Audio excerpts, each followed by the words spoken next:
No suelo hacer una segunda pregunta disruptiva, pero Donald Trump, Nobel de la Paz 2026, ¿será?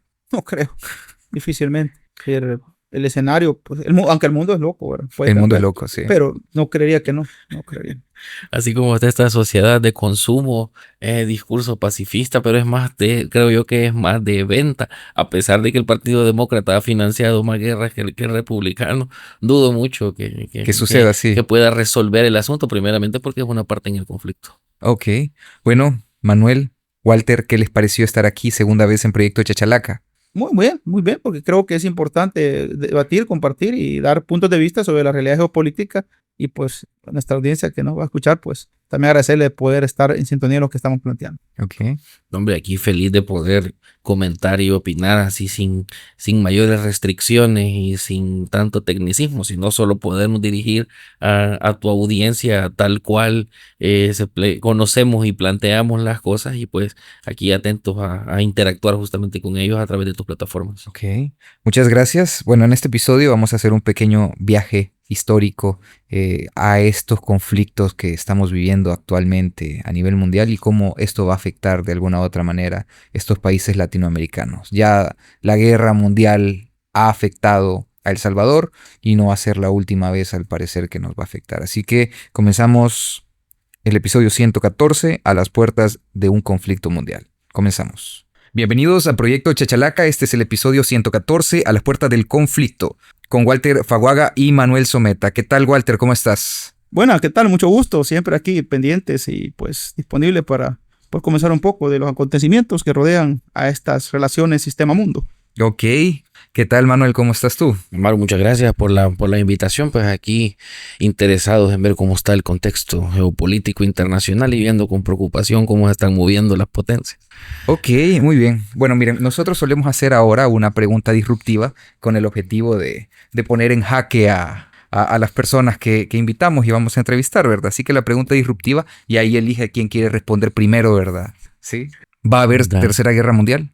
Yo pienso de que algo que no se puede determinar, digamos así, puntualmente, pero las condiciones se están alineando de modo que se está generando el contexto para que exista una tercera guerra mundial.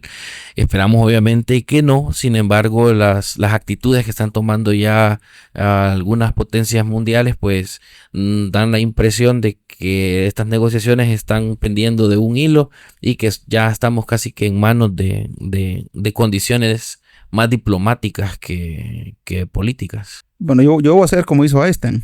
Yo no diré si va a haber tercera guerra mundial, pero solamente siempre va a haber cuarta guerra mundial. El ser humano es un ser conflictivo y sus intereses siempre son más importantes que el bienestar colectivo. Así que me quedo con la reflexión de Albert Einstein. No sé si habrá tercera guerra mundial, pero probablemente si habrá cuarta. Somos seres egoístas. Ok. Bueno, ¿qué ha sucedido en el mundo últimamente? Así como introducción, aparte de lo que ya sabemos que está sucediendo entre Rusia y Ucrania, ¿qué otras noticias habría que prestarle atención? Bueno, yo creo que una de las noticias más importantes es que tuvimos recientemente una reunión del G20 en América Latina, por ciento, en Brasil, donde Brasil asume un liderazgo importante que venía planteando lo del Bridge. Hemos dicho que Brasil se ha convertido en cerca de la octava potencia, digamos, no potencia, pero sí de economía creciente. Ahora, en ese marco, pues América Latina hoy tiene hoy sí tiene un gigante fuerte en la economía del mundo. Y esto balancea muchas relaciones de poder también importantes en materia de una de las ideas más importantes del BRICS, en tanto un banco de desarrollo que lo va a manejar Dilma Rousseff. Eso es una cuestión que es interesante alinear. Y por supuesto el debate que se va a abrir, porque va a haber un debate fuerte. Nuevamente, aunque aquí los quieran deconstruir, pero entre derechas e izquierdas, solo que reconvertidas a otros escenarios. Hoy tenemos, la victoria en Uruguay del Frente Amplio nuevamente ha logrado recuperar, la presidencia en Uruguay. Y ahí pero ya dijo el presidente que no invitar a Maduro. Pero tenés entonces un alineamiento en materia, de geopolítica latinoamericana importante. En el mundo seguimos con el amplio debate y pues obviamente el G7 ha manifestado este día que no va a tolerar las amenazas de Rusia. Entonces, por lo tanto, nucleares de Rusia. Así que ya G7 se ha manifestado y en otras palabras, digámoslo así, ya le dijeron, te calmas con tus amenazas o nos vamos los 7 contra vos. Así que es importante eso también. Ok, ¿y usted qué ha encontrado, Manuel? ¿Qué ha habido? Yo quisiera destacar a partir de la victoria de Donald Trump en Estados Unidos, este tránsito un tanto pendular que solemos tener en este hemisferio de pasar de izquierdas a derechas. En Estados Unidos, digamos que el Partido Demócrata es una derecha más moderada, no puede considerar a mi criterio totalmente de izquierda, pero comienza a generar determinados indicadores de cómo la política en general en América o digamos América Latina y Estados Unidos está ahora ya tendiéndose un poco más a los esquemas liberales y se está alejando de aquellos esquemas un tanto más colectivistas propios de izquierda, generados por el hartazgo que la gente está sintiendo a raíz de la inefectividad de muchas de las políticas. Ahora, que la solución sea tenderse hacia el otro extremo está por comprobarse, pero digamos que ya es como la tercera onda, que veníamos de militares liberales, pasamos a los liberales moderados, posteriormente a las izquierdas, y ahora ya vamos de regreso a las derechas, a las derechas más liberales y extremas. Y en todos casos se ha demostrado de que ninguna ha al menos planteado una solución que ayude a Latinoamérica a salir de la pobreza. Entonces en este momento tenemos a Donald Trump en el norte, a Nayib Bukele en el centro y a Javier Milei en el sur, que ya los están estableciendo como referentes, ambos bien impregnados de estos valores liberales, económicamente liberales, y pues al pendiente de cómo esto va a ir cambiando ya la dinámica diplomática de los países, porque esto implica ya nuevos aliados, ahora sí me entiendo con unos, no me entiendo con otros. Y comienza, como todo en el derecho internacional, a hacer a las pequeñas, lo que yo denomino las pequeñas pandillas de la comunidad internacional, que en función de su ideología se van agrupando y cooperando entre sí. Ok, bueno, vamos a arrancar entonces con este episodio. En este episodio queremos hacer un análisis primero, digamos que introductorio al tema de geopolítica enfocado en las guerras, y posteriormente vamos a hacer un punteo histórico de cómo se ha venido haciendo todo desde la Segunda Guerra Mundial, pasando por la Guerra Fría hasta la actualidad, y pues ahí terminar en la síntesis que ustedes nos pueden presentar de lo que está sucediendo en el Medio Oriente. Así que comenzamos con esto. En este contexto de geopolítica, ¿cómo se debe de entender, cómo se comprende el Estado, el territorio y la población que en él habita? El requisito principal para la existencia de todo Estado son justamente eso. Doctrinariamente así se ha establecido, que para que pueda existir un Estado debe tener un gobierno efectivo en una porción de territorio, y que obviamente debe de ser este gobierno debe de ser reconocido por al menos un Estado, y que esta transición a partir de la doctrina Brian Kellogg debe ser una transición pacífica. No se puede reconocer por medios de guerra el reconocimiento del surgimiento de un Estado. Ahora se reconoce la soberanía dentro de un Estado cuando el pueblo tiene la capacidad de determinar a sí mismos cuál quieren que sea su sistema de gobierno, y ese sistema de gobierno se circunscribe a un territorio específico sin la injerencia externa de ningún otro Estado. Entonces, si bien se necesita el reconocimiento de un Estado, este Estado no puede tener ningún tipo de injerencia sobre aquel que pretende convertirse en un nuevo Estado, y estos deben tener pleno gobierno efectivo dentro de la porción de territorio que les corresponde. Esta dinámica que se da es justamente la que ha provocado la mayoría de la guerra en la historia de la humanidad. La Segunda Guerra Mundial, con las invasiones de Alemania a Polonia. Vamos a hablar más adelante sobre la población rusa que adhirió desde Crimea 2014. Desde 2014, que adhirió Rusia, pues ya Crimea. Es justamente esto, es el impacto que tiene la gente que se gobierna dentro de un territorio para decidir si quieren ser un Estado, como pasó con Kosovo, por ejemplo, que en su independencia de Serbia, pues ellos libremente lo decidieron. La guerra se suscitó con Serbia porque no los querían dejar separarse. Incluso ya hubo una opinión consultiva de la Corte Internacional de Justicia sobre esto, de que Kosovo entró en guerra porque estaba defendiendo justamente su soberanía. Distinto, por ejemplo, a Manchukuo y la invasión de Japón, que Japón invade el norte de China y a través de la guerra impone su propio gobierno. Entonces, hubo una opinión consultiva también sobre eso, justamente a la inversa del caso de Kosovo. Entonces, desde mi perspectiva, el territorio, el gobierno efectivo y el reconocimiento del Estado son estos elementos que son importantísimos en las relaciones internacionales y que deben de manejarse con cuidado y con respeto a la soberanía, porque a mi criterio han sido los que han desarrollado o desatado la mayoría de la guerra en el mundo. Ok, entonces habría que decir, o podemos entender como la soberanía, como la capacidad de un pueblo dentro de un Estado en la extensión de su territorio que le permite tomar sus propias decisiones. Y establecer su propio gobierno efectivo. Ok, perfecto. ¿Quisieras agregar algo, Walter? Bueno, solamente que la definición, obviamente, del Estado viene planteada en esos términos, de su territorio, su población, su poder propiamente establecido. Y es obviamente la principal lucha histórica que ha tenido cada quien cuando iba construyendo sus naciones, sus patrias y todo este tipo de conceptos, porque se adhiere precisamente a la existencia de un territorio que es el primer espacio de disputa. Pero también está obviamente el tema que se establece en el poder y la población, que viene siendo el factor ya propiamente, digámoslo, tanto culturalmente hablándolo como étnicamente. Un punto también que es importante discutirlo siempre, queda solamente para dejarlo ahí ya planteado. Ok, hablando sobre la validación. Digamos que, por ejemplo, veo yo, Santa Ana, Sonsonate y Aguachapán quieren separarse del Salvador, por ejemplo, ¿verdad? Entonces existe un proceso consultivo y deciden en su gran mayoría que quieren separarse de la República del Salvador. Entonces, si ya se hizo la consulta y todo esto, ¿son libres Sonsonate, Aguachapán y Santa Ana de separarse del Salvador? Existe un derecho que se llama el derecho de la secesión unilateral. Seceder unilateralmente es justamente una de las máximas manifestaciones de la soberanía como tal. Es esa capacidad de los pueblos de decidir dejar ser parte de su territorio madre, digamos, y convertirse en un territorio propio. Este derecho de la secesión unilateral, vuelvo a poner el ejemplo de Kosovo, fue justamente así. Se llegaron a un consenso, crearon las pautas para su declaración de independencia, su borrador de constitución, y pues finalmente se llega el día de darle aviso al Estado Madre que quieren seceder unilateralmente por medios pacíficos.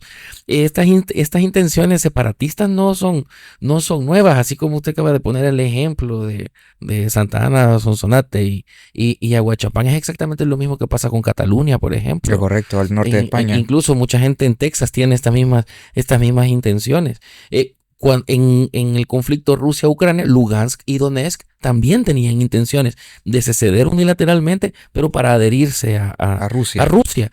Entonces, ahora están en el plan de convertirse en la República Popular de Lugansk y la República Popular de Donetsk, primero hacerse independientes y posteriormente adherirse. A lo que voy es de que es un derecho, el ejercicio que se tiene sobre la verdadera soberanía en estado puro, porque recordemos que antes de esto, esta población está regida por una constitución, obviamente la constitución del país que los tenía absorbidos, pero deben de ser estos factores que integran y agrupan a la población en este territorio.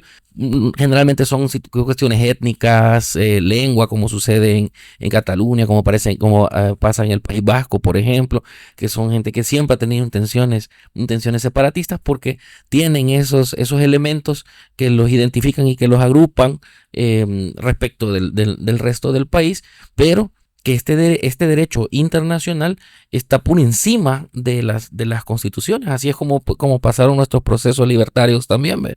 Cuando dejamos de ser parte, cuando dejamos de ser el virreinato de la corona española, estábamos regidos por la Constitución Española de 1812, la PEPA que le decían. Y cuando decidimos hacer nuestra declaración de independencia, pues fundamos nuestra propia constitución de la Federación Centroamericana, etcétera, etcétera. Al punto que voy es que este derecho se le denomina el derecho de la secesión unilateral. Se le denomina así, idealmente siempre es por medios pacíficos, pero raramente se lleva a cabo, se lleva a término en un contexto de paz. Aquí tengo una consulta, porque cuando hablamos, por ejemplo, en el país, quien regula y quien es garante de, digamos, valer tus derechos, pero a un país como tal o a un grupo de personas, un pueblo, ¿quién le garantiza? Yo, por ejemplo, he escuchado la Corte de la Haya, la Corte Internacional, la ONU, que pues antes era la Liga de los Países, pero realmente tienen poder como para poder decir, deje a Santa Ana, a Huachapán y a Sonsonate, déjelos por ahí. Es el gran dilema del mundo. Ese es el gran problema que se plantea desde el Jus Cogens, así se llama. El Jus Cogens es una manifestación de derecho dentro del derecho internacional que establece de que todas las normas de derecho internacional no pueden entrar en conflicto con las constituciones, pero que existen algunos derechos que Kelsen le llamaba metajurídicos, que son justamente el derecho de la secesión unilateral y otras expresiones de la soberanía, cambios de territorio, como por ejemplo en el caso nuestro de los bolsones. Administrativamente nos corrieron la división administrativa, pero la gente sigue viviendo en los bolsones y reconocen esa zona como salvadoreña y siguen viviendo ahí. Entonces, ni Honduras ni El Salvador puede hacer nada respecto de esta gente, primero porque son los habitantes locales y que por ellos cogen, si ellos siguen reconociendo esa zona como El Salvador porque son los que lo habitan, entonces por la fuerza no se puede hacer, administrativamente se queda en ese asunto. Y esa es como la discusión que tienen todos los movimientos separatistas en Cataluña, por eso no se separan tampoco, porque la Constitución española les prohíbe la secesión. De hecho, ha sido estratégico establecer en las constituciones la prohibición de seceder. Después de lo que pasó en 2014 con Crimea, hubo una reforma constitucional ucraniana por la cual ya no pudo seceder Lugansk y Donetsk.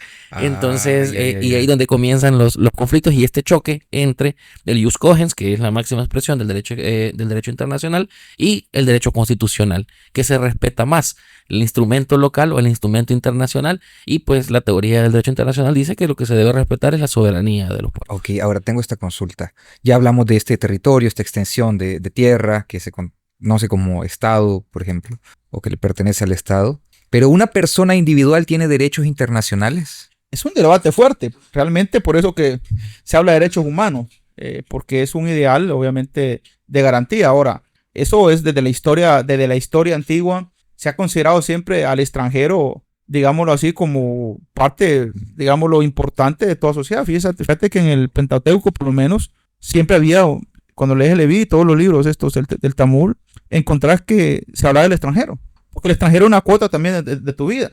Por eso que el derecho asiste a la persona indistintamente de su condición.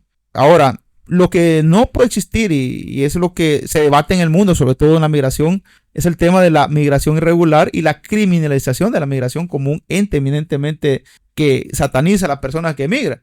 Pero en el mundo cualquier persona tiene derecho, y el debate que se hace en la frontera sur o en la frontera norte, como lo quieras poner geográficamente. Pero en el tránsito que se hace en el mismo centroamericano, donde atraviesan colombianos, haitianos, cubanos, salvadoreños, hondureños, y cualquier persona atraviesa todas estas zonas y los lugares más críticos, con la frontera de Guatemala a México y la de México a Estados Unidos. Los vejámenes a las personas se hacen en buena medida porque se cree que no hay protección internacional para esta gente. Imagínate el caso más reciente de esta niña que encuentran con papelito de la familia. Correcto. Vulnerable, y cualquiera puede pensar no tiene derechos, porque ese es el problema. Ahora, lo que hablamos anteriormente, creo que el punto es importante pero se ha creado un sistema mundial en materia de derechos. ¿Por qué? Porque se quiere reconocer la posibilidad del derecho humanitario, derecho humanitario internacional. Ahora, posiblemente no tengan los mismos derechos y prerrogativas que te eximen, pero hay niveles de derecho, y creo que ahí Manuel puede dar un poquito más, derechos civiles y políticos. Posiblemente no tengas el derecho a participar políticamente en un lugar, pues si tienes el derecho a que te den salud, te den educación, te den, si hay una pensión básica, no sé. Es decir, pero ese debate de derecho, creería yo que también tiene que ver con cuál es la visión de un Estado hacia eso. Porque, bueno, una de las quejas de Trump decía, bueno, el problema de la migración de Estados Unidos es que yo no escojo a los migrantes, sino que los migrantes me escogen a mí. En cambio, en otros países la migración es selectiva. Entonces, ¿cuál es el pecado que yo quiero una migración selectiva? Y ahí viene un gran debate, porque realmente el eximir la migración selectiva significa que el país asume su soberanía de escoger quién quiere que sea su ciudadano. Y ahí entra el debate. Entonces, ¿cuál es el derecho de las personas? Y quien te habla en materia de derechos humanos te lo dice. El derecho a migrar es es un derecho humano. Ahora, migrar irregularmente se convierte en un problema entonces. Ahora, entonces la naturaleza del derecho, y por eso creo que, bueno, en la mañana compartíamos también un espacio con Manuel, hablamos de que hasta la guerra está suscrita a tratados internacionales donde se establecen derechos, prerrogativas y hasta sanciones a quienes violen ese tipo de cuestiones. ¿Por qué? Porque el derecho es la expresión máxima de la humanidad en materia de racionalidad. ¿Y qué racionalidad? Obviamente salir del estado salvaje, del estado salvajismo, y procurar llegar en un momento determinado a un proceso civilizatorio donde los seres humanos mediaticen el conflicto interno que por naturaleza lo distingue. Puedo decir al principio, yo no sé si va a haber tercera guerra mundial, es escenario complejo, pero sí va a haber una cuarta guerra mundial, una quinta guerra mundial, una sexta guerra mundial hasta que acabe en este planeta. Porque la naturaleza conflictiva del ser humano, si no llega a acuerdos, se convierte en un ciclo, obviamente, a partir de los intereses que esto prevalece. Ok.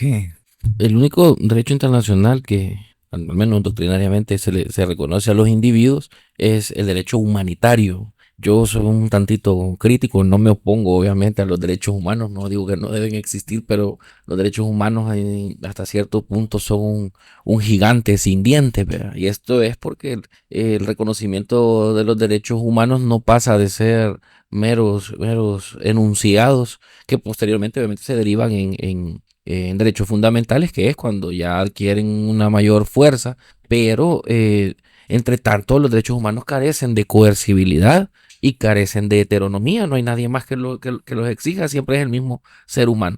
Entonces, dentro del derecho internacional, lo que se les confieren a los individuos es el derecho humanitario, que está todo contenido en los convenios de Ginebra, como por ejemplo dar aviso antes de las bombas, que es el derecho internacional que protege a las partes en conflicto que no son beligerantes, la protección de los hospitales, la protección de los albergues, incluso como mencionábamos antes, el no dispararle a los paracaidistas.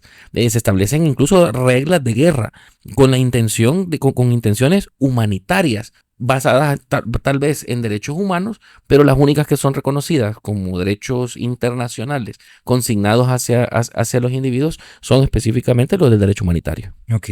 Algo que he tenido dudas todo este tiempo y de alguna forma ya hemos escuchado este derecho a la defensa, pero ¿existe el derecho a la guerra? ¿Cómo se comprendería el derecho a la guerra de un país sobre otro? Tal vez no el derecho a la guerra, pero sí existe, bueno, digámoslo bueno, el Tratado de Ginebra, pues, que es un tratado internacional sobre el derecho a la guerra, precisamente. Y así hay varios convenios y tratados internacionales, creo que hay unos de diversos conflictos, que regulan algunas situaciones de los conflictos. Una de las cosas que son reguladas en los tratados internacionales sobre el derecho a la guerra está, por ejemplo, el tema de los blancos civiles. Si en una guerra no puedes atacar un blanco civil. Sí, por eso por el caso de Palestina que hemos hablado, el tema de Netanyahu, Karim me decía la mañana que Israel tiene derecho a defenderse. Posiblemente tiene derecho a defenderse, pero no a costa de matar civiles, ¿no? Excusándose que abajo están los otros, ¿no? Los Hamas, que también obviamente están. Es decir, entonces, esa prevalencia de los derechos de las personas en un conflicto también son importantes. El derecho, por ejemplo, cuando alguien viene cayendo en un paracaídas, es decir, un derecho de guerra es que no puedes dispararle. Si agarras a un ser humano, pero que yo le decía a la gente cuando usted ve las películas de Vietnam, le digo que aparece el soldado, mi nombre es fulano, no digo mi nombre, número ta.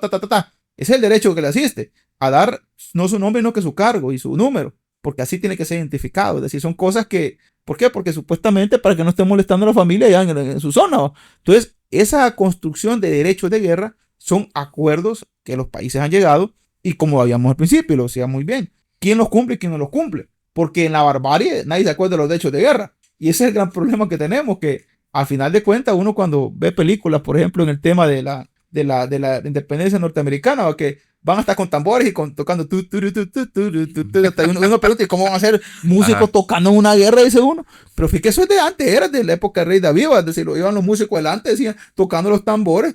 Y el famoso dicho de los tambores de guerra, sí, porque los músicos ponían adelante y que hoy se usa como el tema de los bandas de paz. La banda de paz, es decir, entonces, guerra, sí. Entonces había hasta ese escenario culturalmente y había como, es decir, ha habido espacios siempre para eso. Ahora, en esas visiones, pues hay que recordarlo, una de las frases fuertes de Putin, una de las entrevistas que se le hicieron hace 2 años, y él decía que la humanidad no se tira una bomba una a otra por una sola razón, que el que tira la bomba está consciente que también le queda otra bomba. Entonces el derecho a la reciprocidad es el verdadero controlador que puede evitar una guerra mundial.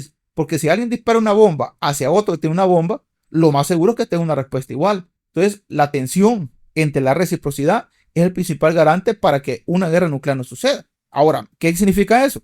Que al final de cuentas el derecho no prevalece sobre el poder, que es lo que es el gran debate que tenemos con Manuel ahí analizando los anteriores sistemas de Luhmann. Es decir, al final de cuentas el derecho busca mediatizar el poder, pero el poder, con todas sus garantías y todos los espacios que tenga y recursos, puede superar el derecho cuando le convenga. Y eso fue el gran problema en buena medida después de la Guerra Fría, que una hiperpotencia sumamente grande, con una gran influencia, que aplanó el mundo de una manera descomunal, sin oposición, por decirlo así. Con el tiempo, eso se va cayendo, la hegemonía se va cayendo y el propio Estados Unidos creó sus propias contradicciones. Y esas propias contradicciones que creó son las que ahora tienen un mundo, digamos, ya no es unipolar, es un mundo multipolar y con severas crisis planetarias que pueden amenazar la propia existencia de la civilización humana. Y creo que es donde la parte de la racionalidad nuevamente hay que reflexionarla. Aquí hay un poquito semántico el asunto. No existe el derecho a la guerra, pero sí existe el derecho de la guerra.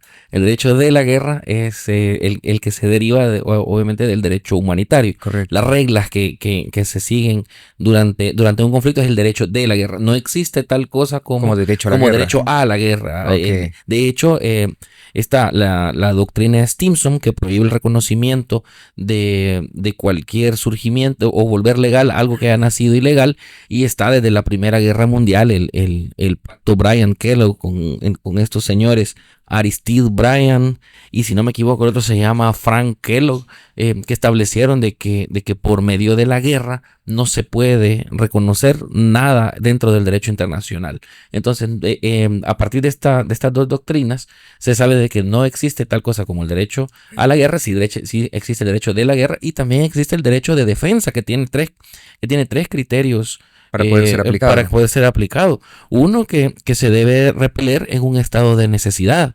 que ya sea inevitable. Número dos, que repeler los ataques deben de ser proporcionales. O sea, debe existir el criterio de la necesidad, el criterio de la proporcionalidad y el criterio del respeto, obviamente, a las normas del derecho de la guerra, a las del derecho humanitario. Bajo esas tres condiciones, un país sí puede defenderse de manera bélica de otro que le haya hecho la declaración de guerra. Bueno, yo creería que en buena parte, por eso que hablamos del Tratado de Ginebra, que está dirigido principalmente, el Convenio de Ginebra dirigido a los civiles principalmente, a la protección de la gente, que no tiene que ver con la guerra y los intereses que esta conlleva. Pero igual, es decir, aquí el problema es que tanto los países son capaces de adoptar y sobre todo cumplirlas, porque tenés a Estados Unidos que ha reclamado durante mucho tiempo la idea del tema de la guerra como un tema de humanización y todas estas cuestiones, pero ahí tiene Guantánamo, por ejemplo, donde se descubrió el tema de las torturas de gente de Afganistán, de Irak en su momento. Y pues obviamente se practicó la tortura y los vejámenes a las personas. De hecho, los países más grandes del mundo, las potencias más grandes del mundo, son las que menos han firmado tratados internacionales en materia de protección de derechos. Imagínate el Estatuto de Roma, la Corte Penal Internacional, es desconocida por los países más fuertes y que son los que más generan conflictos. Porque al final de cuentas, los países que entran en los conflictos más fuertes son los más poderosos, porque los intereses prevalecen sobre las cosas. Yo creo que es algo que también hay que valorar en este tipo de escenarios. Qué duro, ¿verdad? Porque el tema con respecto a la tortura que se estaba practicando en Guantánamo o a estas personas del Medio Oriente era que no eran consideradas personas por ser terroristas. Sí, lo que pasa es que se le aplicaba el criterio, bueno, ya eran enemigos públicos, desde realmente, y cuando degradás, y eso es lo que plantea Manuel, cuando degradás a la persona y la convertís en un ser no persona, porque eso es lo que haces, lo tratás obviamente en una proporcionalidad de castigo, y ya no solamente una cuestión de justicia, sino que lo llevas a un nivel de castigo, de tortura y vejámenes. Ahora, el derecho humano, los derechos humanos, y como plantea Manuel, realmente es un elemento deontológico. Hay que decirlo, los derechos humanos es un elemento deontológico. ¿Y por qué deontológico? Porque es una visión ética del mundo. Ahora, que sea una visión ética del mundo no significa que sea una responsabilidad asumida por todos los países, porque hay países que no tienen ese tipo de cuestiones. Nuestro país, por lo menos, no firma el protocolo contra la tortura y tratos crueles, y está el protocolo facultativo contra la tortura y tratos crueles, que es un instrumento de Naciones Unidas, por ejemplo, que te sirve para vigilar cárceles, para la detención de los reos, pero el país no lo tiene, desde hace años no lo ha ratificado, no lo consideró, y pues en un momento determinado, quienes estuvieron en un momento en el turno no lo hicieron tampoco, y cuando se requiere, pues obviamente eso es un problema. Ahora, pero igual en derecho de guerra tenés que tener estos mecanismos. Están grandes organismos, por ejemplo, Cruz Roja Internacional, que asiste a este tipo de los conflictos internacionales, porque son realmente elementos de racionalidad. Y eso es el punto donde inclusive el conflicto más cruento tiene que tener elementos de racionalidad. Por eso está el campo de la diplomacia. Y la diplomacia es en el mundo el principal, digámoslo así, fluido que permite que los grandes bloques no se terminen agrediendo. Porque al final de cuentas, los intereses habrá siempre quien quiera apretar un botón y explotar el mundo. Eso lo hemos tenido siempre. Siempre, gente. Siempre hemos tenido quien ha querido pues mandar este mundo al otro lado, y habrá quienes pues obviamente buscan la paz. Ahora, estas mediatizaciones del poder tienen que ver con muchos elementos que obviamente son de racionalidades necesarias. Ok. Bueno, aquí vamos a hacer un pequeño punteo histórico sobre la Guerra Fría a partir de 1945. Ahí sí se me va un punto, ustedes me dicen. Pero bueno, comenzamos en 1945 con el fin de la Segunda Guerra Mundial. Se derrota el eje, Estados Unidos y la Unión Soviética emergen como superpotencias globales con ideologías opuestas. Este fue el punto de partida de la división del mundo en dos bloques. 1947, la doctrina Truman y el telón de acero. Estados Unidos adoptó una política de contención para frenar la expansión del comunismo, mientras que Winston Churchill proclamaba la existencia de una cortina de hierro que dividía Europa. 1949, se crea la OTAN. Estados Unidos y sus aliados occidentales establecieron la OTAN como un pacto militar defensivo contra amenaza soviética. 1949, China comunista y el equilibrio del poder.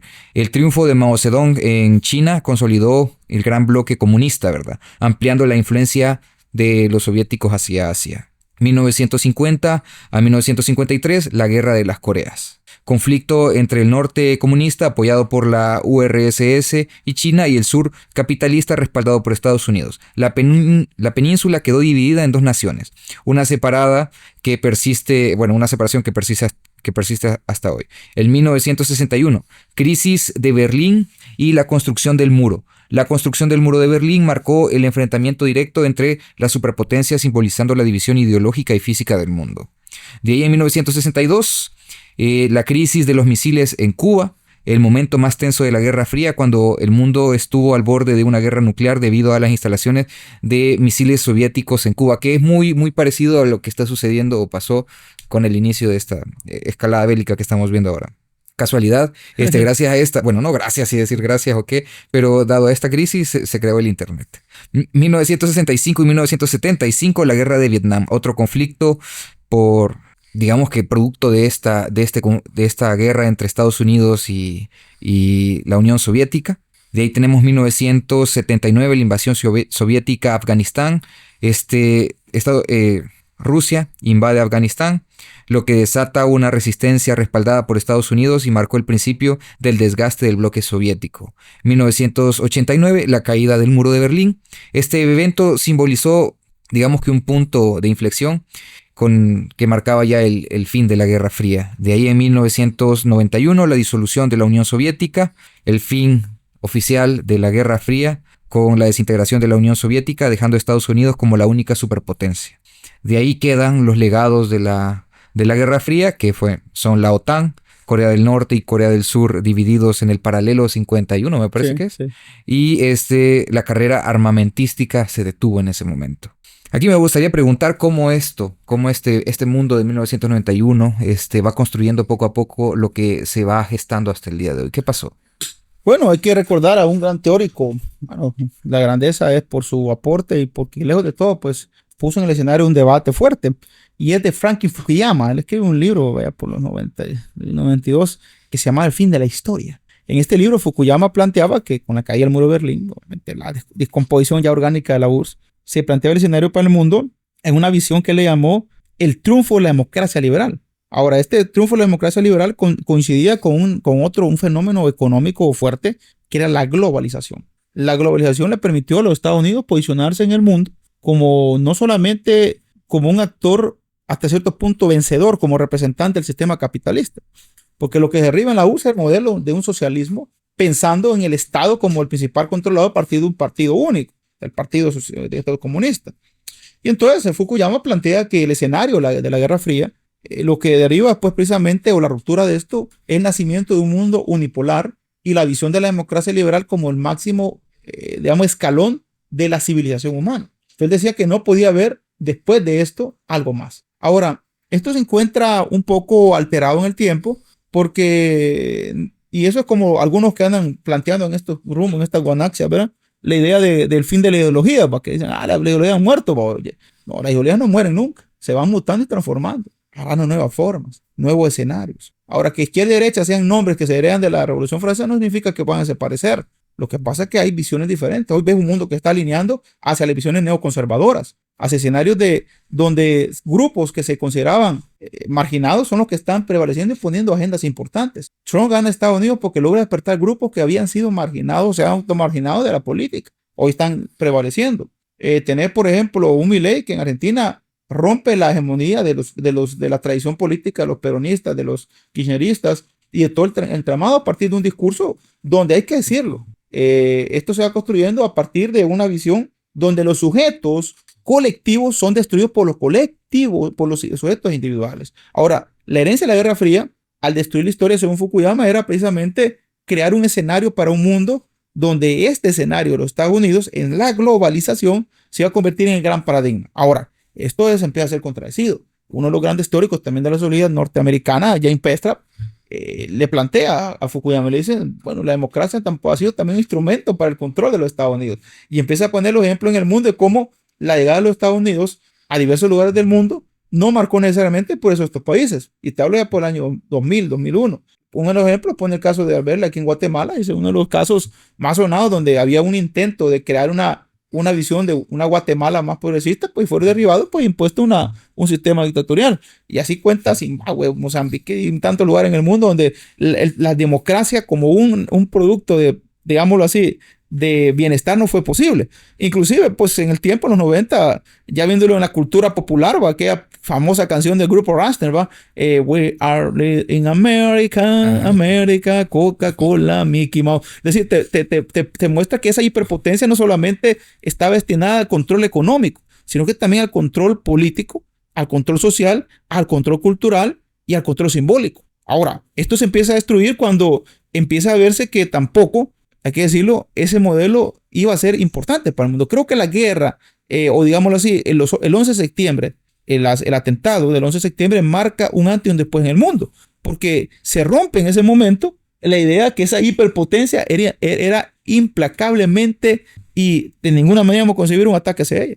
Y se dio. Ahora, eso cambia muchas cosas, porque esa hiperpotencia que consideraba invencible, en su propio patio tiene un ataque lamentable en civiles que no tenían que haber muerto. Y se crea un escenario para un mundo del terror. Y aunque muchos consideran que ha sido fabricado, marcó el paso hacia lo que es la máxima ampliación del capital y el saqueo de recursos a los países, los cuales pues obviamente de alguna u otra manera la habían librado. Pues Irak por lo menos trataron de en la guerra de Kuwait del 91, después a lo que va a ser la guerra del 91 del 2001 para arribar primero a Afganistán, después a Hussein. Entonces el mundo se empieza a replantear que un solo actor tampoco es bueno en el mundo. Y empieza a crearse nuevamente, la URSS se vuelve a recomponer, pues Putin creo que logra construir un escenario para una Rusia beligerante, inclusive introducir en el G7 ya con los más industrializados. Y esta idea del bridge que empieza a gestarse a partir de economías, por ejemplo, China, su reconversión en los 90, China empieza a replantearse el hecho de ser una economía socialista con una pobreza de cerca de 900 millones de habitantes y una población de 1.000 millones, a construirse una economía que empieza a ser pujante. Y aunque no podemos decir absolutamente que China ha sacado a toda su población de la pobreza, sí es claro que los chinos ya no son pobres, sino que son la maquila del mundo. Y algo de rédito tiene por eso. Tenés la India con sus liderazgos que ha tenido el último Mohamed Modi, que ha generado pues un crecimiento al 11% de la producción interna bruta, envidiable. Entonces, y potencias militares que han ido recreándose. Entonces, sin duda, la Guerra Fría marcó, sí, un momento, un triunfalismo de los Estados Unidos, pero las contradicciones propias de los Estados Unidos en una crisis de hegemonía también le fue marcando el hito para recomponer la visión multipolar del mundo. Fíjate que hay dos discursos que yo considero que es bien importante señalar o enmarcar. Fíjate, cuando termina la Segunda Guerra Mundial con el suicidio de Adolfo Hitler en el búnker, que fue por el ataque del ejército ruso, del ejército ruso. Entonces nacen estos dos discursos que muy poca gente ha discutido sobre esto, porque la ideología del nazismo surge del nacionalsocialismo, pero el nacionalsocialismo era una ideología de derecha. a pesar de que se llamaba socialismo, era una ideología de derecha. Entonces, cuando Rusia lanza el ataque y ganan la guerra, quien se atribuye la victoria de la guerra es Estados Unidos, porque vencimos el socialismo, que lo equivalemos a los comunistas, porque ustedes le están atrayendo esto. Viene Rusia, dice, no, el nacionalsocialismo es una derivación de la democracia social, ¿vea? O de la socialdemocracia, como se le quiera decir, independientemente del orden, que también es una ideología de derecha. Entonces se constituyen estos dos discursos de entonces quién era el malo. Entonces, para los soviéticos y para todo el discurso comunista, los malos eran los de la derecha a partir del ejemplo de Hitler, porque el nacionalsocialismo realmente era una ideología de ultraderecha, que esto muy poca gente lo sabe, porque como se llama socialista y ahora nos han traído el socialismo al siglo XXI con otros tipos de contextos, pero realmente nació como una ideología de ultraderecha, lo que justificó el discurso de Estados Unidos y de los aliados, de que entonces los malos eran los comunistas porque estaban en favor o tenían como utopía el socialismo. Cuestiones de términos, pero para los comunistas lo malo era esa ultraderecha y ese capitalismo extremo, porque justamente está basado en un modelo capitalista, solo que controlado por el Estado desde el nazismo. Entonces surge aquí la distinción entre discursos y estas disputas que poco a poco fueron generando toda esta expansión y todos estos elementos en los que se encarnaron los discursos doctrinarios de la Guerra Fría, que impactaron en todo el mundo. Si aquí los escuadrones de la guerra justamente nacieron como, en El Salvador, nacieron como una alternativa para combatir justamente a los comunistas salvadoreños. Entonces, ahí en ese momento, al fin de la Segunda Guerra Mundial, justamente nacen estos dos discursos antagónicos. Surge justamente la lucha de la Guerra Fría. Truman incluso establece esta doctrina de que hay que defender al mundo de la doctrina comunista, y los comunistas, miren, tenemos que estar unidos para combatir a este imperialismo de ultraderecha, y obviamente pues ya sabemos en lo que terminó, vea, como las superpotencias terminaron en la Guerra Fría, disolviendo a la Unión Soviética, Checoslovaquia, Yugoslavia, todos se disolvieron entre 1991 y 1992 como tal, pero eso no significó el fin de Rusia ya como tal, como superpotencia.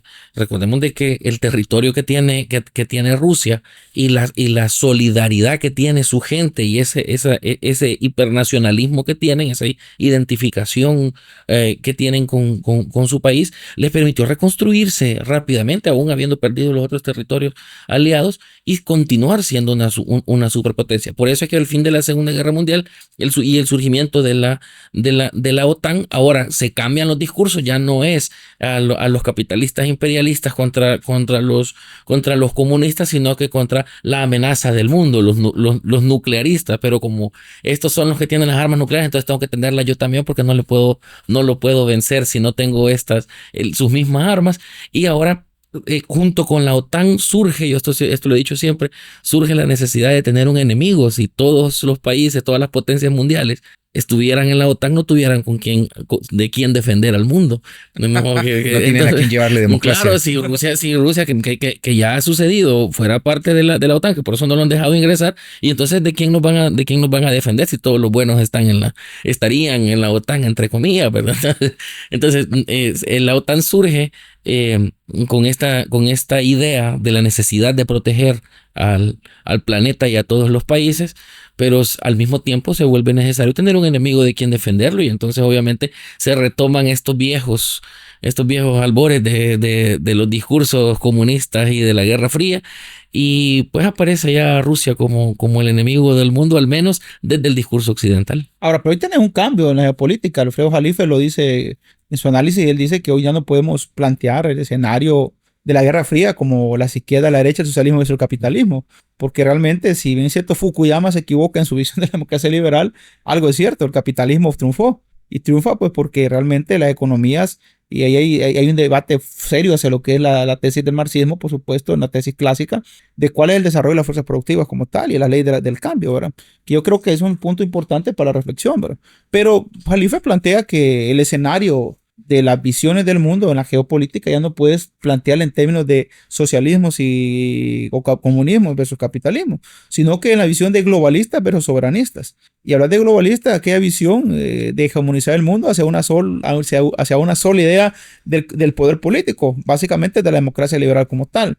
Y por supuesto, Jalife dice que están los soberanistas, que son los que ascriben la idea de una democracia autoadministrada. Es decir, cada país defiende soberanistamente qué va a entender por democracia y no necesita un sistema mundo que le va a decir cómo hace la democracia. Por eso que cuando escuchas el planteamiento, por ejemplo, aquí en el país del ciudadano en la presidencia, es su tesis. Si lo escuchas a línea, pues a ideas como la de Trump, que ha amenazado con salirse de la OTAN, porque considera que la OTAN, más que beneficiarle a los Estados Unidos, le ha quitado y lo ha convertido en el policía del mundo. Y por estar peleando la guerra que no le corresponde, pues termina siendo el enemigo del mundo y el más vigilado y el más odiado. O tener posiblemente las visiones hacia otros campos. Putin ha planteado muchas veces una visión no intervencionista. China lo plantea una visión no intervencionista, aunque tengan el problema ahí con China-Taiwán. Ahora, por supuesto, yo no soy plenamente de la idea de una democracia autoadministrada, porque creo que la mayor parte de quienes vociferan de que la democracia tiene que ser autoadministrada no tienen democracia usualmente, sino que tienen sistemas que son más que todo, yo digo, democracias simuladas. No te quiero decir con eso que quienes dicen que tienen democracia pues son demócratas, porque también se aprovechan de los nichos de la democracia para crear élites políticas que también controlan el mundo de otros ámbitos. Entonces, la complejidad para entender las relaciones sistema-mundo están adecuadas a las necesidades y los contextos de cómo los poderes se van creando, replanteando y ante todo reconfigurando sus escenarios de búsqueda. Ahora, Brasil era un territorio, vuelvo a repetir la idea de Brasil porque a mí me parece interesantísimo, siendo que es nuestro vecino, bueno, en América Latina, no tan cerca, pero queda en el mismo barrio, digamos. En el mismo barrio, el mismo patio trasero. Es un país que era rico en recursos, pero que realmente no tenía una visión de desarrollo, pero empieza a tener allá por los años 50, 60, 70, un pensamiento sociológico importante y económico con grandes teóricos como Octavio Yanni, Teotonio dos Santos, Fareto y Fernando Enrique Cardoso, quienes empiezan a decir de que realmente el problema de América Latina no era de recursos, era de mentalidad, era un problema de herencia colonial. Es correcto. Y entonces hoy dice ahora, pues dice la famosa decolonial conocimiento, que ha sido más pisoteada hoy que otra cosa, ¿va? Pero esa visión de colonial, si la rescatamos del barburo que se pone y la verborrea que mucha gente la utiliza, no tiene nada que ver, que no es nada más ni nada menos que América Latina tiene que buscar su desarrollo. ¿Y qué hace Brasil? Hace un par de años, para poder lograr un desarrollo, lo que hace es que el gobierno brasileño toma una brillante idea de mandar a 100,000 científicos, estudiantes, a estudiar en las mejores universidades del mundo y preparar las condiciones para que esta gente regresara, tuviera centros de investigación, universidades más desarrolladas, elementos para hacer ciencia, para poder recibirlos y crear así un capital, una masa crítica suficiente para desarrollarse. Cosas así te ha dado que hoy Brasil es una economía pujante, una economía fuerte y capaz de incidir ya en la relación sistema-mundo.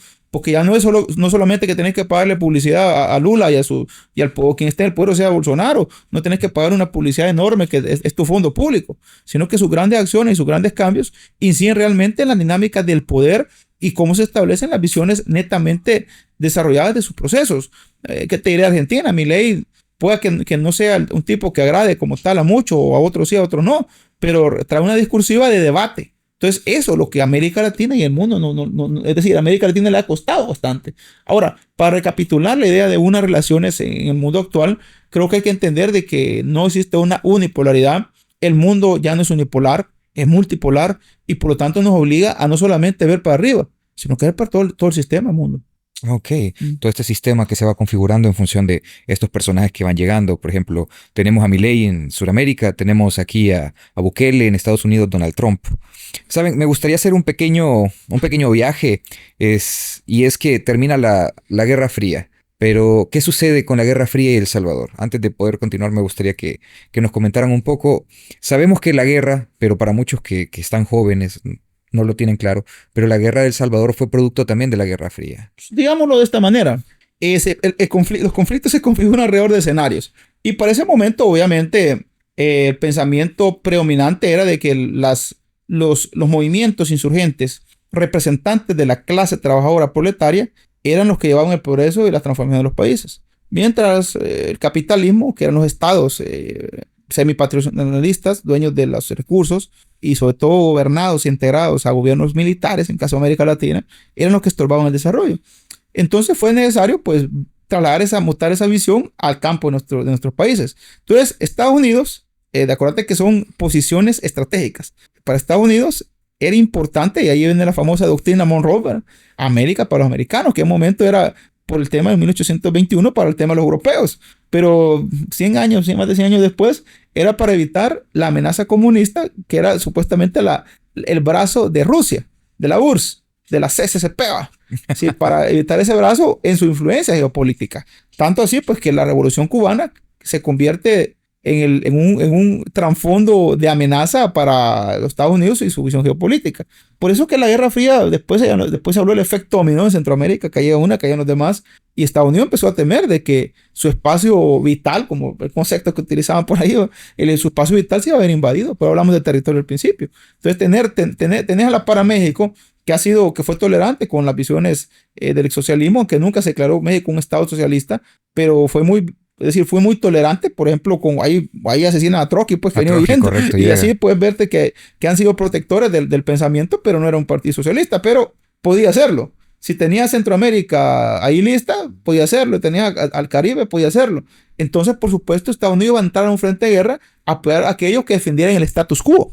Mientras que la URSS, aunque no directamente, pero sí con algunos aliados y satélites, iba a apoyar a quienes estuvieran contra Estados Unidos. Aquí es básicamente aquella famosa frase que sale en El Padrino, ¿va? Los enemigos de mis amigos los hago también mis enemigos. Entonces se convirtió en un entramado, pues obviamente de fuerzas para debatir lo del mundo, y que creo que está más bien representado, pues como el podcast también hay que hablar de cultura, cultura popular, por supuesto, sí, claro. Pero hay que ponerle emocho, aquella película, Su Excelencia de Cantinflas, ¿verdad? Sí. Más está el discurso donde se puede ver cómo el ser humano en su conflictividad, en sus añoranzas de guerra, pues terminan siendo obviamente contradictorios sus planteamientos. Y como decía el Mario Moreno Cantinflas en su discurso como excelencia, ¿verdad?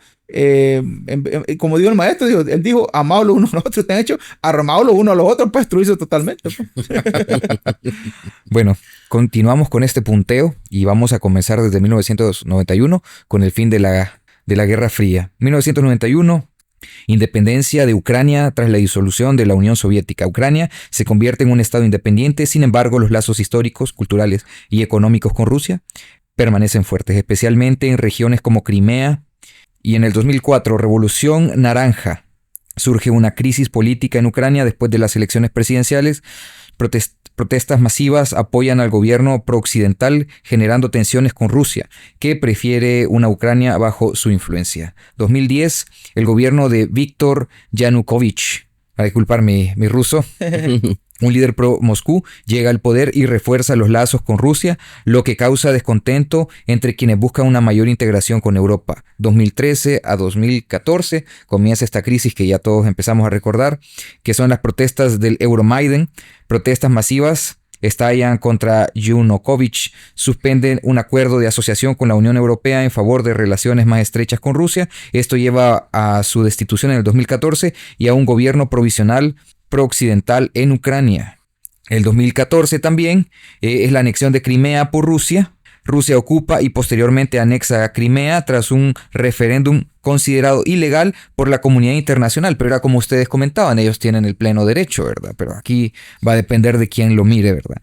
Esto marca el inicio del conflicto armado en el este de Ucrania. En el 2014-2015, guerra en Donbass. Separatistas prorrusos declaran república independiente en Donetsk y Lugansk. Rusia respalda a los separatistas mientras que Ucrania intenta retomar el control.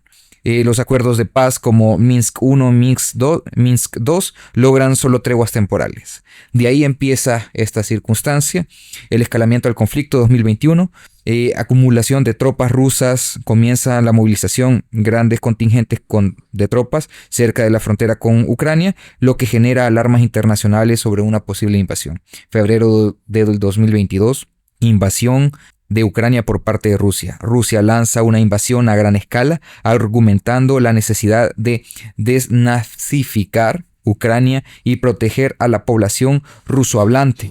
La invasión desata una guerra abierta y una crisis humanitaria masiva. Aquí tengo algunas preguntas de esto que hemos hablado. ¿Es cierto esto de la desnazificación? ¿Existe lo nazi todavía 2022, enero?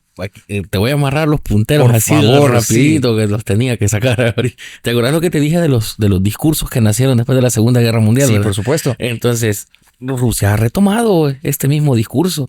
Ya no es en contra puntualmente del imperialismo o del capitalismo, sino ahora es en contra del nazismo. No queremos que vuelva el problema que generó Hitler en su tiempo. Entonces, el discurso sigue siendo el mismo.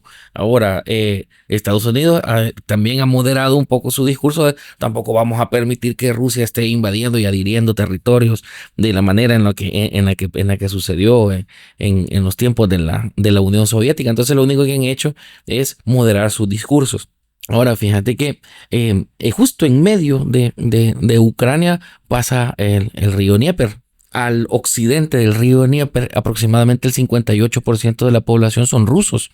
Y posterior a la caída de la Unión Soviética, esa gente quería seguir siendo rusa. Ese es uno de los contextos que se dan ahí. Mucha de esta gente quería ser Rusia. De hecho, en Crimea era como del 62% de la población étnica rusa que querían seguir siendo rusos. Por eso es que como todavía no había reforma constitucional, fácilmente se adhirió Crimea a Rusia. Ahora no sé si te acuerdas al principio que te dije lo del derecho de la secesión unilateral. Como ya Ucrania había reformado su constitución prohibiendo la secesión unilateral, entonces ¿cuál era? O la anexión, digamos, de una sola vez. ¿Qué es lo que sucedía? Entonces, había un territorio, había una población, crean su propio gobierno efectivo y adivina quién iba a reconocer a las repúblicas de Lugansk y de Donetsk. Entonces Rusia se daban justamente los requisitos del derecho internacional para la creación de nuevos estados. Estos estados podían vivir un año o 6 meses y después decidir adherirse también soberanamente a Rusia. Entonces aquí es donde surge la discusión. Los discursos solamente tomaron matices diferentes, pero siguen siendo basados en lo mismo. Rusia dice que quiere invadir para evitar el surgimiento del nazismo. Lo hay, de hecho hay una corriente neonazi bien fuerte en Ucrania, pero no es del todo la intención de Rusia realmente limpiar del nazismo, porque todo lo que está, digamos, al occidente del río, tampoco es que le interese mucho. Ya invadió 2 veces, ha invadido Kiev, que pasa el río y se regresa porque no tiene mayor interés en ese lado del territorio, lo que deja ver que lo más probable es que sus intenciones del territorio son estas, las del este y del sureste de Ucrania. Claro, que por donde pasaba Nord Stream 1, que ya vienen involucrándose otro tipo de intereses, porque Nord Stream 2, que pasaba por el mar, por Lituania, Latvia, y que se iba justamente por el mar, fue que sufrió el ataque que se le atribuye que fue un autoataque ruso, pero que Rusia dice que fue Ucrania justamente porque el gasoducto que pasa por este territorio cobra impuestos. Y de hecho el PIB de Ucrania se sostiene por los impuestos del gas licuado que pasa por ahí. Ahora, si se pasaba el otro, el que pasa por arriba, por el mar, ese ya estaba libre de impuestos porque era agua internacional. Y llegaba de una sola vez hasta Berlín. Entonces ahí donde ya comienzan a agitarse un poquito más las cosas y los discursos ya comienzan a cambiar. Entonces, en principio, el conflicto surge por la desnazificación de Ucrania y la intervención de la OTAN en defensa de Ucrania para proteger el territorio ucraniano de la invasión rusa, que son los dos discursos en conflicto. Ya comienzan a tomar otro tipo de contexto, ya con lo de los gasoductos y ya con lo de la población intentando adherirse o separarse de Rusia en este contexto. Habría que añadir que esa separación que se intenta hacer de Lugansk y Donetsk también son violentas, son circunstancias de violencia en las que se dan abuso por parte de las autoridades en contra de rusohablantes. Bueno, creo que hay una cuestión que es importante. Rusia todos los años introduce una pieza a Naciones Unidas para votar en contra del nazismo siempre, y siempre solo ellos votan a favor usualmente, no lo acompaña casi nadie. Es bien delicado hablar de estos temas porque es como ahorita, en Venezuela han planteado ahorita una ley contra el fascismo, es decir, ¿quién va a declarar fascismo? Nace otro, es una cuestión controversial. Ahora, alguien decía, no necesitas decir que soy, necesitamos ver qué hacer para realmente saber qué está haciendo. El caso en Ucrania, pues se ha señalado propiamente a Zelensky como una persona que ha comulgado y en un momento determinado tuvo afinidad a grupos nazis. Ahora, ¿qué es el nazismo? Hay que entenderlo también, qué es el nazismo. Hay que entender qué es el fascismo. Hay que entender qué significan estas ideologías políticas como tales y qué matices realmente contravienen en su realidad. A la hora de neonazis hablamos y no hablamos de moda, porque hay gente que le gusta la moda, cómo se visten, se empiezan a vestir como ellos. Skinheads. Skinhead, y empiezan a hablar de la moda. No, realmente son doctrinas políticas que tratan de doctrinas que nos tratan de dar una visión del mundo, de cómo debe ser el mundo y cómo debe ser el mundo. Y ambas se parecen en algo, como también se parece al socialismo. Y es de que crean enemigos a aquellos que simplemente no están en sus idearios de ciudadano ni de persona. El caso, por eso se habla del sionismo como una especie de nazismo, porque hay un momento determinado que hay personas que siguen viendo a los humanos como subhumanos. Y ese es un problema. El fascismo igual hace énfasis en la intolerancia a quien se opone a las ideas del poder. Y el nazismo, pues, una expresión de la aniquilación y la destrucción de grupos a partir de su etnia, a partir de sus pensamientos. Y eso por eso que Rusia, cuando se introduce a Ucrania y empieza y entra precisamente en teoría pues a proteger a quienes se habían declarado contrarios a la idea obviamente de anexión de lo que es Ucrania, y eso genera un conflicto de esa naturaleza. Ahora, como te decía, las ideologías no desaparecen, se van mutando, se van transformando y van siendo adoptadas en el tiempo por las circunstancias y los contextos que se tienen. Ahora, yo creería que en cierta medida la idea del nazismo no está lejos de la realidad.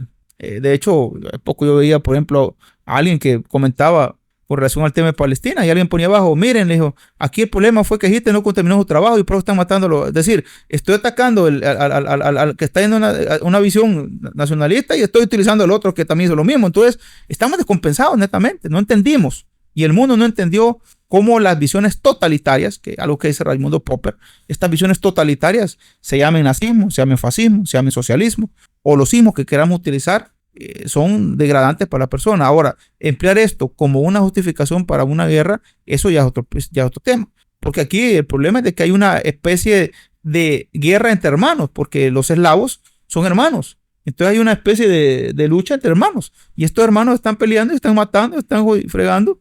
Y muy en el fondo alguien dice, realmente no es una guerra de Ucrania contra Rusia, es la guerra de Occidente contra Rusia. Porque es Occidente a través del... Aquí como salía aquel meme, un meme que salía Cantinflas ahí, ¿verdad? Que le decía, yo, el nombre, aquí está, no soy yo, lo digo un nombre de él, y le pegaban al señor, ¿va? Y no le digo yo, lo dice él, y le pegan. Es decir, al final de cuentas, Ucrania se convierte en el territorio donde se quiere, es como una especie de guerra fría, pues. Sí, o sea, ¿sabes qué? Yo siento que están agarrando como a Ucrania como una especie de chaleco vivo, una cosa así. Chaleco, es decir, Ucrania se pone como el territorio que se presta para crear un escenario de guerra. Ahora, ¿hasta dónde va a escalar eso? Creo que es el punto importante, porque en los tratados de guerra y en las convenciones internacionales, pues a Ucrania se le ha apoyado con financiamiento y no con armas. Hoy se le están dando armas y eso está creando ya un conflicto donde, como Rusia dijo, si me cae un misil fabricado en cualquier país de la OTAN, lo asumo como parte de una declaración de guerra. Y hacia ese escenario es donde vamos ahorita. Una Rusia que, por supuesto, en los bloques políticos hay que ver cuál va a ser la posición de China. Tenemos ya un polvorín en Medio Oriente y sin duda pues tenemos otro polvorín en Corea del Norte también. Tenemos polvorín en varios lugares donde hay que ver cómo se puede transitar a un escenario posiblemente de un conflicto a otra escala. Ok, en este momento, ¿qué es lo que está sosteniendo? ¿Qué entes son los que están sosteniendo la guerra, digamos? Porque por un lado está Rusia, por otro lado, ¿puedo entender que está la OTAN? Bueno, digamos que la OTAN, la participación de la OTAN ha sido eminentemente desapercibida, pues realmente son casi declaraciones unilaterales. Quienes han agarrado pleito, por ejemplo, Francia se ha puesto al frente contra Putin. Realmente Francia, Estados Unidos a través de Biden, pero no ha habido una declaración de la OTAN como tal en una postura. Lo que ha hecho la OTAN es abrirle espacio para que otras naciones que se sientan amenazadas, por ejemplo Suecia, Finlandia, empiezan a adherir pues, a su tratado, sumar más escenarios para esto, ¿verdad? Pero no ha visto, por ejemplo, Naciones Unidas, no las ha visto presente. ¿Por qué? Porque parece que el mecanismo de relaciones internacionales, de relaciones sistema mundo, también está en una mirada de poder ser transformado, y creo yo que habría que ver si es necesaria su transformación o realmente su cumplimiento, que sería otra cosa importante que valorar.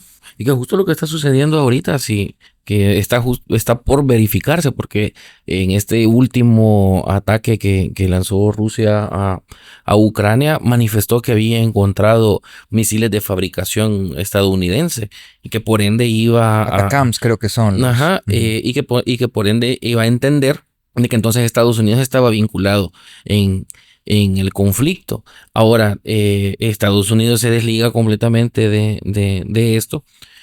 Había equipo alemán que Alemania justamente después de la Segunda Guerra Mundial firmó un tratado de no proveerle armas a países en conflicto, que fue lo primero que hizo Rusia antes de declararle la guerra a Ucrania, ir a la Haya y establecer esta prohibición para Alemania, y encontraron también este tipo de equipamiento. Ahora, con el misil que lanzaron hace unos días, Rusia le avisó a Estados Unidos Ores o algo así creo que. Ajá, Ores creo que se llama la región.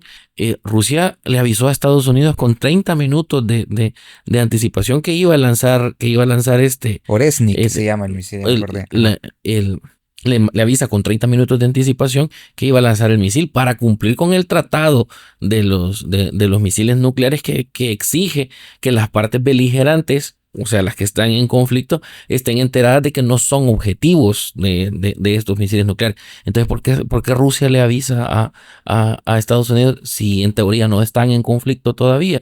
Estos son actos como intimidatorios. Pues después sale Donald Trump ahí casi rogando a Zelensky y a Putin que se reúnan en Estados Unidos y que le busquen una solución a este problema, que a mí me parece un tanto descabellado, si ya casi que los están tomando como parte del conflicto. Entonces lo ideal sería una desescalada de la violencia, pero esto pasa por comprender que la OTAN no puede intervenir en Ucrania. Ya le solicitaron, bueno, de hecho ya Ucrania, parte de los primeros pactos a los que se logró al inicio del conflicto, justamente fue el que se declarara neutro y que rechazara su adhesión a la OTAN. Parte de las condiciones de Rusia para retirarse de Kiev, la primera o segunda vez que la invade. Pero ahora estamos, digamos, al hilo del estallido de una tercera guerra mundial, justamente porque estas potencias mundiales se están comenzando a considerar como partes opuestas dentro de este conflicto, y pues esperamos que no comiencen a tratarse así. Una cosa es que se consideren como tal, que siempre se han considerado, y otra cosa es que comiencen a tratarse, porque entonces sí podríamos ya considerarlo como una tercera guerra mundial. Ok. Puntualizando para ustedes, ¿cuáles son los elementos que podrían estar significando una escalada hacia un conflicto global y nuclear? Bueno, yo creo que el principal es que Biden va saliendo de su gobierno y sin duda pues ha sido uno de los principales promotores del apoyo a Ucrania, y no nos extrañaría pues que en un momento determinado, dirigidos de las visiones de la élite global y todo lo que se ha visto, quiera desencadenar el conflicto apresurándolo a lo que ha planteado Trump previamente. Tampoco vamos a decir que Trump quiera o no quiera meterse en conflicto, porque cae en el puerco a quien ve las cosas como desde otra perspectiva. Pero sí está claro que el acelerar el conflicto puede ser una alternativa para dejar planteado el escenario para que después, obviamente, quien asuma el poder, pues lo tenga que continuar. Esa es una cuestión.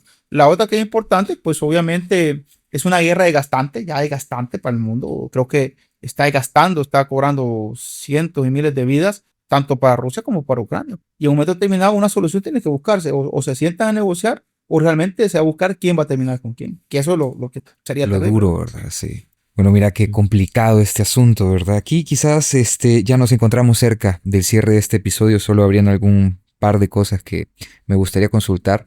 Siempre se ha dicho, en la cultura popular se ha visto en películas y todo esto, de que, por ejemplo, si las grandes potencias, por ejemplo, puede ser Rusia, Estados Unidos, la Unión Europea como conjunto de países de un gran movimiento, se atacan nuclearmente, también dejarían caer bombitas, digamos que a estos países pequeños, a pequeñas capitales como El Salvador, Honduras, Nicaragua, todo esto. Pero ¿qué tan cierto es esto realmente? ¿Estamos en la mira nosotros? ¿Existe posibilidad de que nos chispee un bombazo o algo así?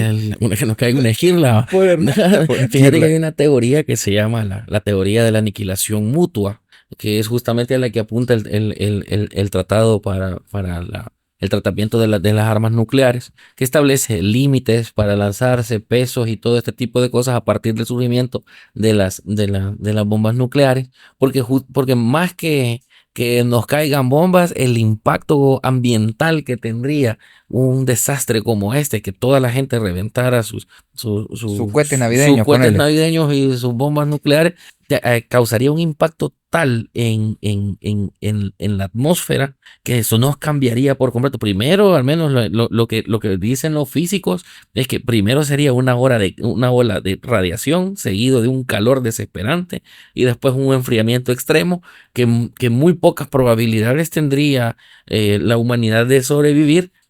Como casualmente todas las potencias están del hemisferio hacia el norte, pero se pasarían llevando buena parte del centro, y la gente del sur, que tendría más posibilidades de sobrevivir, quedaría con muy poca comida, con enfermedades, etcétera.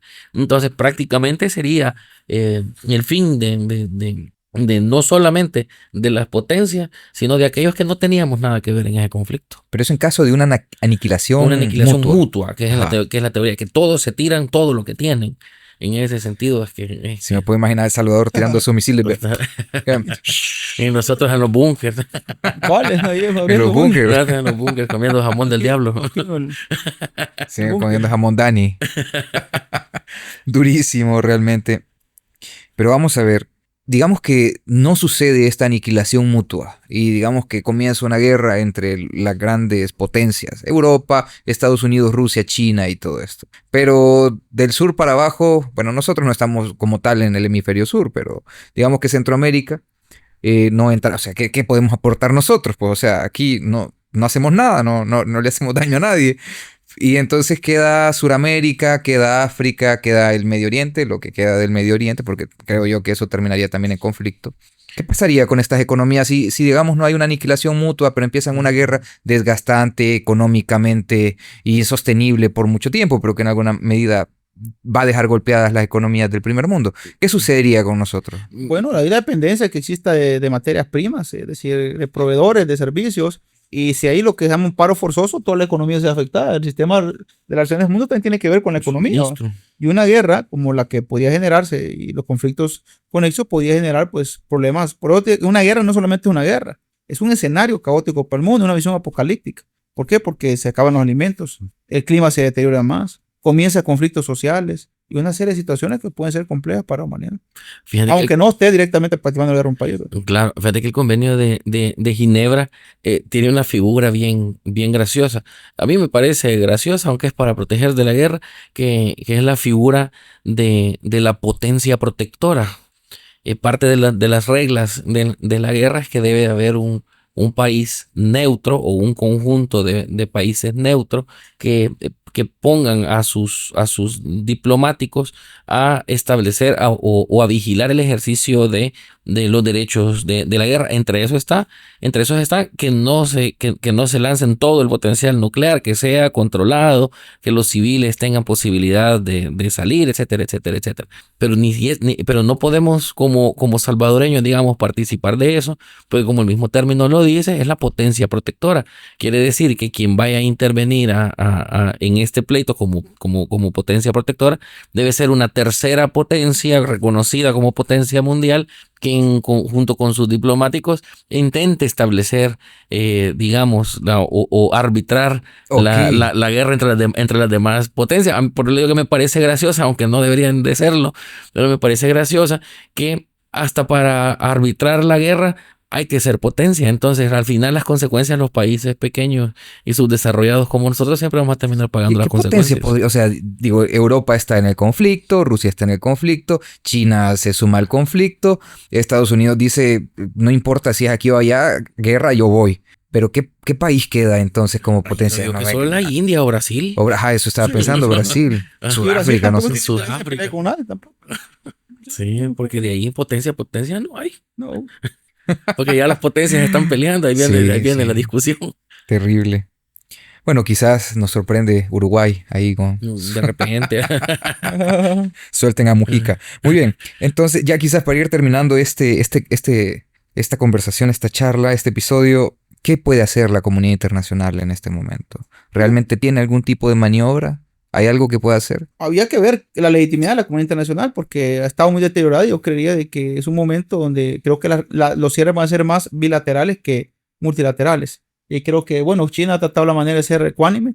Creo que jugará un papel importante si no declara en guerra y logra, pues, Turquía ha tratado con Erdogan también, ¿verdad? Y vamos a ver que otros líderes se suman para buscar un acuerdo más de pacificación, pero como te digo, no es de la visión de los organismos multilaterales, sino que más bien desde las visiones más bilaterales entre los países. Que no se metan los organismos, así se va a solucionar este asunto. La ONU está parcializada, la OTAN está parcializada, que no intervengan los organismos y que se llegue a un consenso bilateral entre las partes interesadas. Tal vez así tendríamos posibilidades de evitar este asunto. Ok. Bueno, entonces, si los países no pueden hacer mucho, o sea, como organismos, solo que entre ellos la ciudadanía, me imagino que menos. Digamos que organismos...